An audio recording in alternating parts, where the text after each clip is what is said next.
Hello बच्चों, let us read this question. This question says a decinormal solution is dash normal. So इस क्वेश्चन में हमसे पूछा गया है कि जो डेसी नॉर्मल सॉल्यूशन होता है उसकी नॉर्मेलिटी कितनी होती है. सो इस क्वेश्चन को सॉल्व करने के लिए हमें जो की कॉन्सेप्ट रिक्वायर्ड है वो है कॉन्सेप्ट ऑफ नॉर्मेलिटी.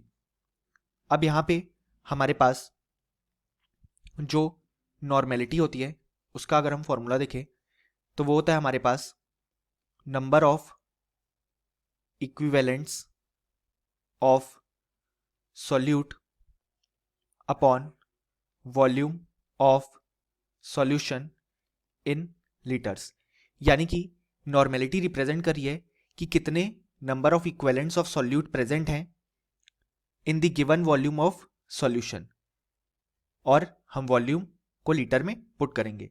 सो यहां पे जो नंबर ऑफ इक्विवेलेंट्स हैं ऑफ सॉल्यूट उसको हम लिख सकते हैं number of moles multiplied by the n factor, या जिसे हम वैलेंसी फैक्टर या बेसिकली वैलेंसी भी बोलते हैं.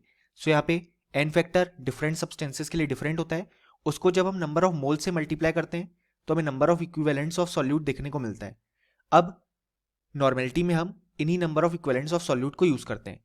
सो हमारे पास अगर वन नॉर्मल सॉल्यूशन गिवन है, सो इसका यह मतलब होता है कि वन इक्विवेलेंट ऑफ सॉल्यूट हमारे पास प्रेजेंट है इन 1 लीटर ऑफ सॉल्यूशन. अब यहां पे हमसे क्वेश्चन में डेसी नॉर्मल सॉल्यूशन की बात की गई है.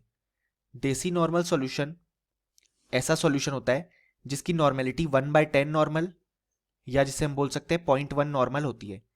अब इसका यह मतलब है कि हमारे पास जब डेसी नॉर्मल सॉल्यूशन गिवन है उसमें 0.1 इक्विवेलेंट्स ऑफ सॉल्यूट प्रेजेंट है जब हमने सॉल्यूशन 1 लीटर का लिया है. जैसे कि हम देख सकते हैं कि नॉर्मेलिटी का जो एक्सप्रेशन है वो होता है number of equivalents of solute, so वो हो जाएंगे 0.1 और वॉल्यूम इन लीटर 1. सो ये आ गई हमारे पास 0.1 नॉर्मल, जिसे हमने डेसी नॉर्मल सॉल्यूशन कहा. सो अगर हम हमारा फिल इन द ब्लैंक्स देखें तो वो कहता है अ डेसी नॉर्मल सॉल्यूशन इज, सो यहाँ पे आ जाएगा 0.1 normal.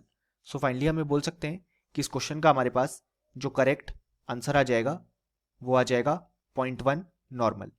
Hope you understood well. Best of luck.